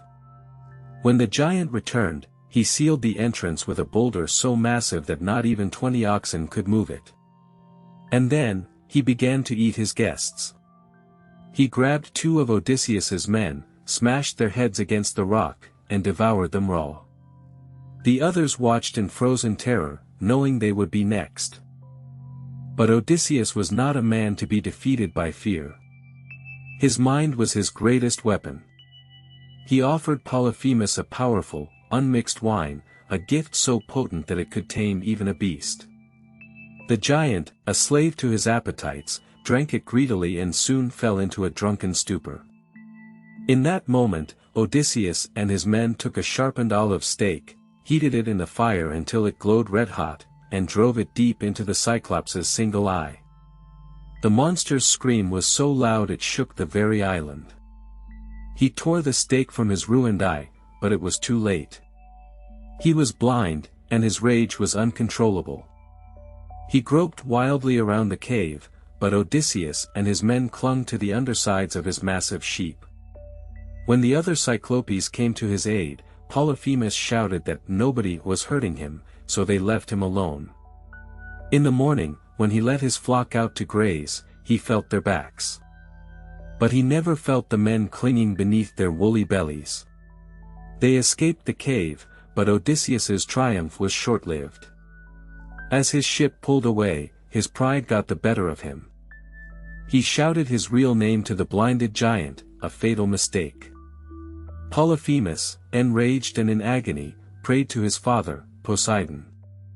He begged the god of the sea to curse Odysseus, to make his journey home a living hell, to destroy his ships and his men, and to ensure that if he ever did reach his homeland, it would be a land of strangers and ruin. Poseidon heard his son's plea. From that moment on, Odysseus was a marked man. The sea that had been his path home became his prison. Every island promised refuge but delivered a new kind of hell. Every victory was poisoned by the knowledge that the god of the sea was waiting, patient and merciless, ready to unleash his next catastrophe. The next stop on this tour of torment was the floating island of Aeolus, the keeper of the winds. Here, for once, Odysseus was treated with kindness. Aeolus gave him a great gift, a leather bag containing all the winds of the world, so that Odysseus could sail home on a perfect, gentle breeze. For 9 days and 9 nights, they sailed with a fair wind, and Ithaca was finally in sight. The men could see the lights of their homeland on the horizon. But as Odysseus, exhausted from the journey, finally fell asleep at the helm, his crew grew suspicious. They were certain their captain was hoarding a treasure of gold and silver in that bag. Overcome by greed, they opened it. All the winds rushed out at once, creating a hurricane that drove the ships far, far away from Ithaca. They were right back where they started, and worse, they had lost the favor of Aeolus, who now refused to help them, believing them to be cursed by the gods. Defeated and demoralized, they rode on until they reached the land of the Lotus Eaters. Here, the danger was not a monster, but a feeling. The inhabitants offered Odysseus's men a sweet, honeyed fruit, the lotus. For those who ate it, all desire to return home vanished. They forgot their mission, their families, and their very identities. They only wanted to stay and eat more lotus, living in a blissful, drug-induced haze. This was the most insidious threat yet. It was not a battle of swords, but a battle of wills. Odysseus had to drag his own men back to the ships by force, tying them to the oars, and ordering the rest to set sail immediately. He realized then that his greatest enemy was not the Cyclops or the storm. It was the temptation to give up, to forget, to surrender to despair. This cursed journey was not just a test of strength, but a test of the very thing that made him a hero, his relentless, unbreakable will to get home. And as they sailed away from that seductive shore, a chilling question hung in the air. What other horrors, what other temptations, were waiting to break him? To find out what monstrous trials await him next, and if he will ever see his beloved Ithaca again, you have to stay with us. Subscribe and hit the bell, so you don't miss the next chapter of this epic descent into the unknown. They had escaped the lotus haze, but the taste of forgetfulness still lingered. Now, their next destination was an island that seemed to float on the edge of the world, the home of the enchantress Circe. She was the daughter of the sun god Helios, and her palace was said to be filled with lions and wolves. But these were not wild beasts. They were once men, sailors just like them, transformed by her dark magic. Odysseus, ever cautious, sent a scouting party ahead, led by his trusted friend Eurylochus. They found Circe inside her hall, singing in a beautiful, hypnotic voice as she wove a magnificent tapestry. She welcomed them with a smile, offering them wine and a feast. But the drink was laced with a potion of forgetfulness and betrayal. With a wave of her wand, she struck them, and in an instant, they were no longer men. They were swine, with the minds of men trapped inside the bodies of pigs, driven into the sties, their eyes filled with the horror of their own transformation. Eurylochus, who had been too suspicious to enter the palace, managed to escape and ran back to the ship, his face pale with terror. He told Odysseus that his men were gone, transformed into beasts. Odysseus, without a second thought, strapped on his sword and marched alone into the forest to face the witch. On his way, he was met by the god Hermes, who appeared as a young man in a traveler's cloak. Hermes warned him of Circe's power and gave him a secret weapon, a small, white-flowered herb called moly, whose black root made it immune to all enchantments. When she strikes you with her wand, Hermes said, draw your sword and rush at her as if to kill her. She will be so shocked that she will swear an oath not to harm you. Then, you must make her release your men. Odysseus followed the god's instructions to the letter. When Circe's spell failed against him, her arrogance turned to fear. She was stunned, realizing she was facing not just a mortal, but a man favored by the gods. She fell to her knees and offered him her bed, but Odysseus, ever the strategist, would only accept after she swore a solemn oath by the Styx to release his men and break her spell. Circe kept her word. She touched each of the swine with her wand, and they were restored to their human forms, though they were now younger and stronger than before. But the enchantress was not finished with them. She invited the entire crew to stay in her palace, to feast and recover from their exhausting journey.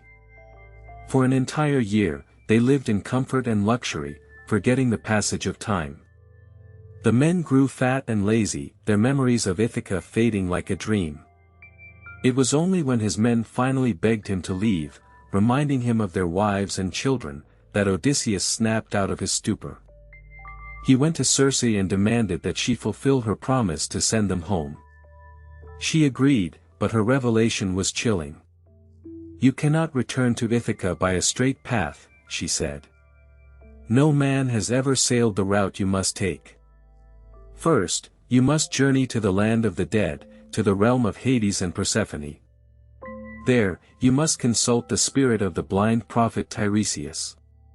He alone can tell you how to appease the gods and find your way home." The blood drained from Odysseus's face. The land of the dead. It was a place no living man had ever seen and returned from. The cost of a safe return was now higher than he could have ever imagined. The journey to the edge of the world was a voyage into despair. They sailed across a dark, wine-dark sea, where the sun never seemed to shine. They passed the land of the Cimmerians, a people shrouded in mist and cloud, where the light of the sun never breaks through. The world here was a twilight realm, a place of perpetual gloom. Following Circe's instructions, Odysseus found the rocky shore where the rivers Phlegethon and Cocytus, the rivers of fire and wailing, crashed into the river Acheron. He beached his ship and led his men to the spot where the two rivers met. There, he dug a pit with his sword and poured into it a libation for the dead, honey, milk, wine, and water, sprinkled with barley. And then, he made the sacrifice that would bridge the world of the living and the dead. He slit the throats of two black sheep, and their blood flowed into the pit. As the dark, viscous blood pooled, the ground began to tremble. From the depths of the pit, the souls of the dead began to rise, drawn to the smell of the fresh blood. They were a terrifying sight, swirling around the pit, their voices nothing more than a faint, unearthly shriek. The air grew cold, and the hair on the backs of their necks stood up. They were surrounded by the restless spirits of the underworld. The first soul to approach was not a prophet or a king, but the young man Elpenor, who had died just days before on Circe's island. He had fallen from her roof in a drunken stupor and broken his neck. His spirit, still unburied, pleaded with Odysseus to return and give him a proper funeral, to burn his body and raise a mound, so he could find peace in the halls of Hades. Odysseus, moved by pity, swore he would. Then came the great seer Tiresias, who drank the dark blood and spoke. His prophecy was a bitter pill. "You seek a sweet return home, glorious Odysseus, but a god will make it bitter. Poseidon is angry with you, for you blinded his son, the Cyclops. You will not escape his wrath. But even so, you may still reach Ithaca, if you can control your own men when they land on the island of Thrinacia. There, the cattle of the sun god Helios graze. If you touch them, your ship and your men will be destroyed, and you will return home alone, on a stranger's ship, to find ruin in your hulls." The prophecy hung in the air, a dark cloud of fate. He was not just fighting monsters and witches, he was fighting the very will of the gods themselves. But the most heartbreaking vision was yet to come. A figure emerged from the darkness, a woman he knew instantly. It was his mother, Anticlea. She had been alive and well when he left for Troy, but now she was here, in the land of the dead. She told him she had died of a broken heart, grieving for him, waiting for his return. He tried to embrace her, but she dissolved into smoke, a hollow echo of the woman she once was. The pain was a spear through his heart. Then, from the swirling mass of heroes, came the greatest of them all, the ghost of Achilles. Odysseus was stunned. He had seen Achilles fall in the prime of his life, covered in glory. He expected to see a triumphant king of the underworld. Instead, Achilles' spirit was restless and bitter. "Do not try to console me for my death, glorious Odysseus," he said, his voice like the sighing of the wind. "I would rather be a slave on earth, a serf to a landless man, than rule over all the dead here." In that moment, Odysseus saw the ultimate truth of the heroic code. The fame, the glory, the eternal name, it was all for nothing. The greatest of the Greek warriors was a miserable shade in a dark world. He saw the other heroes, the sons of gods, all of them reduced to shadows. His own glorious future, the one he had fought so hard for, suddenly looked like a funeral pyre. What was the point of it all? And as he looked into the endless, silent dark, a thought crept into his mind: if this is the reward for greatness, what is the fate of a man who just wants to go home? What awaited him in Ithaca was not just his wife and son, it was a battle against a fate that seemed to want to destroy him. And to find out if he can escape this curse, you have to see what happens next. We're diving into the heart of his darkest trial yet. Subscribe now and hit the bell, so you don't miss the next chapter of his epic struggle to return. They pulled away from the shores of the dead, the weight of Achilles' bitter words pressing on Odysseus' soul. The rowers bent their backs, the ship cutting through a sea that felt colder, darker, more menacing than before. But the trials were far from over. Soon, a gentle breeze carried a strange, sweet melody across the water, a sound so beautiful it seemed to promise paradise. But Odysseus knew better. He had been warned. These were the sirens, creatures whose voices could drive a man to madness, luring sailors to crash their ships upon the rocks. He ordered his men to plug their ears with beeswax, and then, driven by a reckless curiosity, he had them bind him to the mast, his hands tied tight. The song grew louder, more intoxicating, calling his name, promising him knowledge of all things past and future. He strained against his ropes, screaming to be released, his mind consumed by a desperate, primal desire to leap into the sea. His men, deaf to the song, rowed on, their eyes fixed on the horizon, oblivious to their captain's torment until the melody faded and the danger was behind them. They escaped the siren's song, but their relief was short-lived. The sea narrowed, and the water began to churn with a terrifying violence. On one side of the strait, a sheer cliff rose into the clouds, home to Scylla, a monster with 6 long necks and 6 ravenous heads. On the other side, a whirlpool called Charybdis threatened to swallow the entire ship. There was no safe path. Odysseus steered the ship closer to Scylla, choosing to sacrifice a few men rather than lose everyone in the vortex. As they entered the killing zone, the oarsmen froze in terror. Scylla's heads lashed out, snatching 6 of the strongest sailors from the deck, their screams echoing off the rocks as they were devoured. It was a brutal, unforgiving choice, but Odysseus knew it was the only way.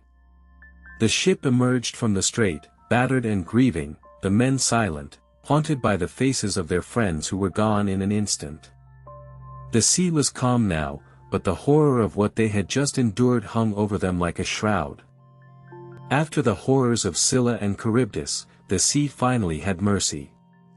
They landed on a lush, green island, a place of breathtaking beauty. It was Thrinacia, the island of the sun god Helios. And there, grazing in the meadows, were the sacred cattle, their hides gleaming like gold. Odysseus remembered the prophecy from Tiresias. He knew that touching these beasts would mean certain doom. He ordered his men to sail on, to leave the island immediately, but they were exhausted, hungry, and mutinous. Their leader, Eurylochus, spoke for them all, his voice sharp and accusing. "We are not made of iron, Odysseus. We need rest, we need food, we need a moment to grieve our fallen friends." Reluctantly, Odysseus agreed, but he made them swear a solemn oath not to touch the cattle. They camped on the beach that night, but a storm, sent by the gods, raged for a month, trapping them on the island. With their food stores gone, starvation began to set in. The men grew desperate, their eyes turning towards the golden cattle in the distance. While Odysseus slept, his men made a terrible choice. Starvation had stripped away their loyalty and their fear of the gods. Eurylochus, the man who had defied him, rallied the crew. "It is better to die from the anger of the gods than to die of hunger here on this island," he argued. They slaughtered the finest of the cattle, roasted the meat, and feasted. The smell of cooking meat woke Odysseus, and he was struck with horror. He knew what they had done. The sky turned black, and the ground trembled as the sun itself seemed to vanish from the sky. Helios was furious, and he demanded justice from Zeus. The god of gods agreed to punish them. As soon as they set sail again, a gigantic storm descended upon them. The winds howled, the sea rose in towering waves, and a thunderbolt from Zeus struck the ship. It split in two, and the crew was cast into the churning water, their bodies smashed against the rocks. Odysseus was the only survivor, clinging to a piece of the broken mast, drifting alone on the vast, unforgiving sea. He had lost everything. His men, his ships, his hope. All his cunning and his courage had led him here, a single man, alone and adrift. For 9 days, Odysseus drifted, clinging to the mast, his body broken, his spirit crushed. He had defied monsters, resisted witches, and walked among the dead. But this was something different. This was the raw, personal wrath of the gods, and he was utterly powerless against it. On the 10th day, the currents carried him to a strange and beautiful island, a place that seemed to exist outside of time. He crawled ashore, exhausted, and collapsed in the sand. The island was lush, filled with waterfalls, exotic flowers, and a sweet perfume in the air. This was Ogygia, the home of the nymph Calypso. She was a goddess of immense beauty and power, and she found him on the beach, a broken shell of a man. She took pity on him, offering him shelter, food, and a chance to heal. She was kind, compassionate, and utterly captivating. She offered him more than just survival, she offered him immortality, eternal youth, and a life of endless pleasure, if only he would stay with her forever and become her husband. And in his broken state, the offer was more tempting than he wanted to admit. So this is where the great hero Odysseus found himself, not on a battlefield, but trapped in a gilded cage of eternal pleasure. For 7 years, he lived with Calypso, sharing her bed, accepting her gifts, and slowly, the memory of Ithaca, of Penelope, of his son Telemachus, began to fade. He was a prisoner of paradise, and he was losing himself. The man who had cried at the sight of his mother's ghost, who had refused Achilles' bitter philosophy of glory, was now succumbing to a life of comfortable oblivion. But the gods, perhaps weary of their own cruelty, finally intervened. Athena, his eternal protector, pleaded his case on Mount Olympus. She argued that it was time for Odysseus to return home, to his wife and his kingdom.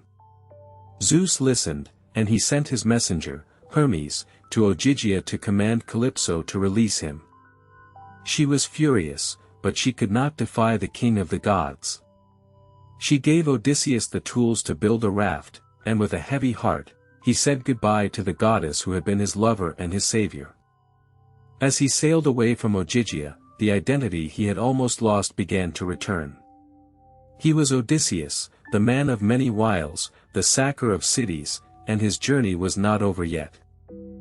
For 7 years, the great hero Odysseus was a prisoner of paradise, wasting away in the arms of the nymph Calypso. But when Hermes finally came with the command of Zeus, Odysseus built a raft and set sail, his heart pounding with a desperate hope he had almost forgotten. For 17 days, he sailed under a clear sky, navigating by the stars, his eyes fixed on the horizon. But Poseidon, still burning with rage over the blinding of his son, saw him and unleashed a storm so violent it tore the raft to pieces. Odysseus was thrown into the sea, swallowed by a mountain of black water. He thought of Penelope, of Telemachus, of his rocky homeland, and he prepared to die. But then, a vision appeared, a goddess rising from the waves, Ino, the sea nymph. She offered him her veil, telling him to tie it around his chest and swim for the shore of the Phaeacians. It was his only chance. As the storm raged, Odysseus wrapped the veil around him and dove into the churning depths, fighting for every breath, every stroke, against the fury of a god. For 2 days and 2 nights, Odysseus was tossed by the waves, the magic veil keeping him afloat as he was battered by the sea. He finally spotted land, but the coast was nothing but jagged rocks, and the waves were pounding him against them. A giant wave lifted him and hurled him toward the cliffs. In a desperate move, he grabbed onto a rock, his hands bleeding, his skin torn. He managed to swim along the coast, looking for a river mouth, a beach, anything. He found a river and, with his last strength, he crawled onto the shore, collapsing under a bush of olive trees, naked, exhausted, and barely alive. He was on the island of Scheria, the land of the Phaeacians. The next morning, he was awakened by the sound of laughter and splashing water. A group of young women were washing clothes in the river, and among them was a princess, Nausicaa, the daughter of King Alcinous. She was beautiful, with hair of gold and eyes of fire. Odysseus, covered in brine and grime, emerged from the bushes, naked and terrifying. The women screamed and fled, but Nausicaa stood her ground, her eyes fixed on the strange, godlike man before her. Nausicaa, with the wisdom of Athena stirring her heart, did not run. She listened to the stranger's plea, gave him clothing and food, and led him to her father's palace. Odysseus was overwhelmed by the splendor of the Phaeacian court, their ships that sailed faster than thought, their gardens of eternal fruit. He was welcomed by King Alcinous, who promised him a safe passage home. But before he left, the king asked him one question: "Who are you?" And so, in the great hall of Alcinous, surrounded by the lords of Scheria, Odysseus began to tell his story. He spoke of the Cyclops, of Circe, of the Sirens, of the journey to the underworld, of the wrath of Poseidon. He told them everything, his voice echoing off the walls, his eyes burning with the memory of all he had lost.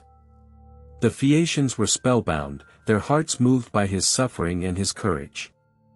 When he finished, the king, true to his word, gave him a ship and a crew, and loaded it with treasures. As Odysseus slept on the deck, the ship cut through the waves with the speed of a hawk, and in the middle of the night, they reached the shores of Ithaca. When Odysseus woke, he did not recognize his own homeland. Athena had cast a mist over the island, and he was convinced he had been betrayed and abandoned on some foreign shore. He wept, cursing his fate, until the goddess appeared before him in the guise of a young shepherd. She revealed the truth, that he was on Ithaca, his home at last. She dissolved the mist, and he saw the familiar landscape, the olive trees, the harbor, the mountain Neriton. His heart swelled with joy, but it was quickly replaced by rage when Athena told him of the suitors, 108 men, who had taken over his palace, devouring his livestock and pressing his wife to marry. They were arrogant, cruel, and they had no intention of leaving. Odysseus knew he could not simply march in and kill them all with his bow and arrow. He needed a plan.